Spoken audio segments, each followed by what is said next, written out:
Gold trusted gold buyers మీరు తాకట్టు పెట్టిన బంగారాన్ని విడిపించి ఈ రోజు ఉన్న మార్కెట్ ధరకు కొనబడును.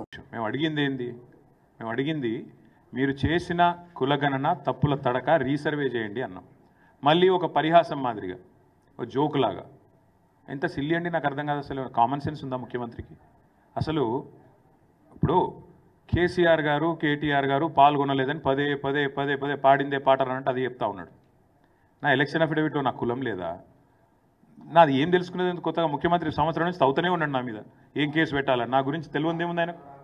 ఆస్తుల వివరాలు ఉన్నాయి, నా కులం పేరు ఉన్నది, నా అన్నీ ఉన్నాయి. ఆయన దగ్గర లేనిదేం పాడైంది? అసెంబ్లీ స్పీకర్ నడితే ఆయన ముఖాన కొడతాడు. నేనేమంటున్నా అంటే చిల్లర మదాకులు చేయొద్దు. ముఖ్యమంత్రి అంటోడు ఈ చిల్లర మదాకులు చేయొద్దు. నీకు బీసీలో మీ చిత్తశుద్ధి ఉంటే 42% రిజర్వేషన్ ఎట్లిస్తావో చెప్పు. రాహుల్ గాంధీ ఏం చేస్తాడో చెప్పు. నీ పార్టీ ఏం చేస్తుందో చెప్పు. బీసీల మీద ప్రేమ ఉంటే 42% రిజర్వేషన్ ఇచ్చే మాట నిజమే అయితే ఎట్లా నీ కార్యాచరణ ఏందో చెప్పు.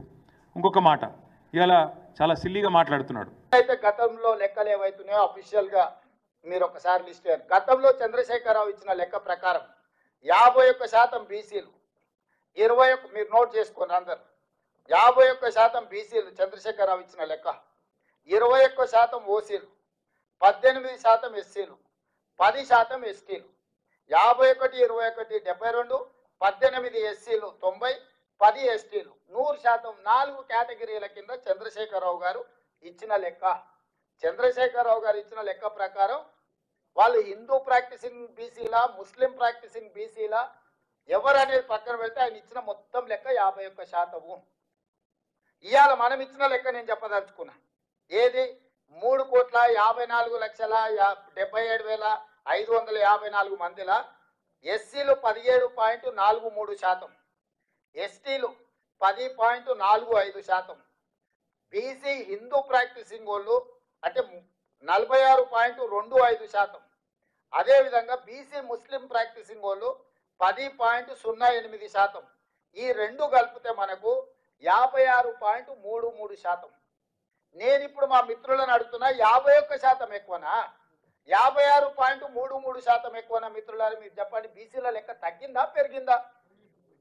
మరి 5-6% దాదాపుగా పెరిగితే ఈరోజు ఎవడో వస్తాడు బీసీల లెక్కలు తగ్గించిండు రేవంత్ రెడ్డి, బీసీల లెక్కలు తగ్గించిండు అంటాడు. చంద్రశేఖరరావు 21% ఓసీలు ఇచ్చాడు. నేను ఇచ్చిన లెక్కల్లో 15.79 ఓసీల లెక్క. ఓసీలు చంద్రశేఖరరావు 21% ఇస్తే రేవంత్ రెడ్డి 15.79% ఇచ్చాడు. ఓసీల లెక్క తగ్గిందా పెరిగిందా? మరి ఓసీల లెక్క తగ్గింది, సేమ్ అది బీసీలలో పెరిగింది. ఇవాళ 5 కేటగిరీల కింద నేను ఇచ్చిన SC, ST, BC, minority, OC. KCR 4 కేటగిరీలు ఇచ్చి 4 కేటగిరీలలో బీసీ, ఓసీ, ఎస్సీ, ఎస్టీ 51% బీసీలు ఇచ్చిండు, 21% ఓసీలు ఇచ్చిండు, 18% ఎస్సీలు ఇచ్చిండు, 10% ఎస్టీలు ఇచ్చిండు. 4 కేటగిరీల కింద చంద్రశేఖరరావు లెక్కలు ఇచ్చిండు. ఇందులో మైనారిటీ కేటగిరీ ఎక్కడుందో మీరు చెప్పండి. ఇవాళ మనం ఇచ్చింది 5 కేటగిరీలు ఇచ్చినాం.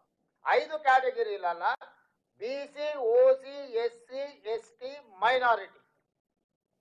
మైనారిటీస్లలో ముస్లిం హిందూ ప్రాక్టీసింగ్ వాళ్ళు ఉన్నారు, ముస్లిం ప్రాక్టీసింగ్ వాళ్ళు ఉన్నారు, ముస్లింలలో బీసీ ప్రాక్టీసింగ్ వాళ్ళు కూడా ఉన్నారు. ఇవాళ తుర్క చాక నాటి ప్రభుత్వం చేసిన మొత్తం వ్యవహారం అంతా ప్రజలకు అర్థమవుతుందని అది ఆయన్నే సిగ్గుతోని లోపల దాచిపెట్టుకొని ఎన్నికలు వచ్చినప్పుడు ఆయనకు వాడుకున్నాడు. అందుకే బయట పెట్టలేదు. సో అందుకోసమని మనం ఏం చేసినామంటే ఎవరైతే ఎన్రోలర్గా ఇల్లు తిరిగి సమాచారం సేకరించాడో అతనే వచ్చి కంప్యూటర్ ఆపరేటర్ పక్కన కూర్చొని కంప్యూటర్కి ఇందులో జిల్లా పేరు, మండలం పేరు, గ్రామ పంచాయతీ పేరు, ఆవాసం పేరు అంటే హ్యాబిటేషన్ ఎక్కడ, వార్డు నెంబర్ ఎంత, ఇంటి నెంబర్ ఎంత, ఏ కోడు, ప్రతిదీ ఎవరైతే రాసుకొచ్చిండో అతనే కంప్యూటర్లో ఎంట్రీ చేసి మళ్ళీ ఈ 150 దేనికి దానికి బండలు కట్టించినాం. మనం ఎన్నికలలో ఓటర్ల బ్యాలెట్ ఎట్లయితే కౌంట్ చేసినాక బండిల్ కట్టి దాచి పెడతామో రేపు ఎవరైనా ఇట్లనే ఏదో ఒకటి చెత్తబాగుడు ఇది తప్పుడు లెక్కలని అంటారని చెప్పి ప్రతి 194,863 మంది ఎన్రోలర్స్ 150 ఇళ్ళకి ఏదైతే లెక్కలు రాసుకొచ్చారో ప్రతి 150ను బెండలు కట్టి మనం ప్రభుత్వం వీటిని దాచిపెట్టింది. ఇవాళ ఏ బ్లాక్లో ఎక్కడ తప్పు జరిగిందో వాళ్ళని చెప్పమని ఉంది. మనం ఆ బెండలు తీసి ఓపెన్ చేసి పోదాం ఆ ఊర్లో ఆ బ్లాక్లో పోయి మళ్ళీ క్రాస్ చెక్ చేయడానికే మనకు రెడీగా ఉంది.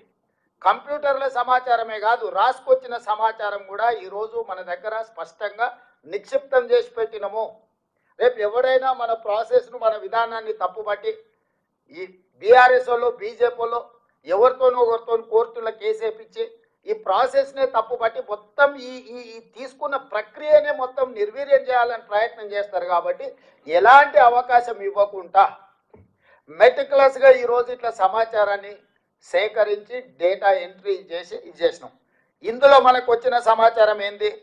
మొత్తము మనకు 3,84,74,554 మంది ఇందులో సమాచారంలో పాల్గొన్నారు. ఇది మనం రాసుకొచ్చింది కాదు, ఈ కుటుంబాలందరూ బయటికి వచ్చి ఇంత జనాభా మనతోని వాళ్ళు నమోదు చేయించుకున్న జనాభా. ఇప్పుడు జనాభా 4 కోట్లు ఉంది, లేకపోతే జనాభా మాది తగ్గింది, లేకపోతే మాది ఇంకో కొందరిది అక్కడ జరిగింది ఇక్కడ జరిగింది ఏదైతే అంటుర్రో ఇది సెల్ఫ్ డిక్లేర్డ్ డేటా. ఇది ప్రభుత్వం ఇష్టంగా కూర్చొని ప్రభుత్వ కార్యాలయంలో కూర్చొని రాసింది కాదు. ఇల్లు తిరిగి ఇంటి వాళ్ళని అడిగి ఇంటి వాళ్ళు ఇచ్చిన సమాచారం మీద అప్లికేషన్ మీద వాళ్ళు సంతకం పెట్టుకొచ్చి ఇచ్చినాం. ఇప్పటి వరకు ప్రభుత్వంలో నమోదు చేయించుకున్న వాళ్ళు 3,54,77,554 మంది ఈ రోజు మన దగ్గర నమోదు చేయించుకున్నారు. ఈ కుటుంబాలు ఎన్ని అంటే టోటల్గా దాదాపుగా ఈ కుటుంబాలు అన్నిటిని కూడా 1,12,00,000 పైగా కుటుంబాలు ఇందులో పాల్గొన్నాయి. ఈ మిగతా వాళ్ళు ఏదైతే 3 లక్షల పైచిలకు కుటుంబాలు పాల్గొనలేదో ఒక అంచనా 16 లక్షల పైగా జనాభా 3,56,000 కుటుంబాలు మనకి ఇందులో మన ఇండ్లు గుర్తించిన వాళ్ళు మన ఇంటికి స్టిక్కర్ అంటించిన వాళ్ళు నమోదు చేయించుకోలేదని ఒక అంచనాకు వచ్చినాము. ఈరోజు ఈ మొత్తం ప్రక్రియనే తప్పు పడుతున్నారు. నేను ఇక్కడ ఉన్న మా బీసీ సోదరులు నేను అడిగేది ఒకటే, ఈరోజు ఈ ప్రక్రియను తప్పు పట్టడం ద్వారా మొత్తం ఈ వ్యవస్థని కుప్పగూల్చాలని ఒక కుట్ర జరుగుతుంది.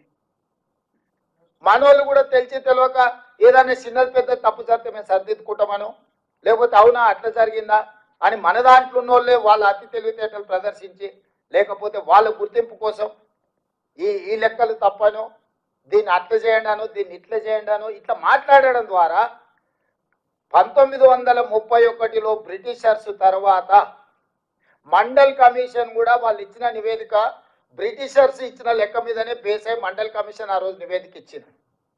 స్వతంత్రం వచ్చినప్పటి నుంచి ఈ రోజు వరకు ఎవ్వరు ఏ రాష్ట్రము ఏ ముఖ్యమంత్రి ఏ ప్రధానమంత్రి ఎంత పెద్ద నాయకుడున్నా ఎంత గొప్ప నాయకుడున్నా ఈ ప్రయత్నమే చేయలేదు.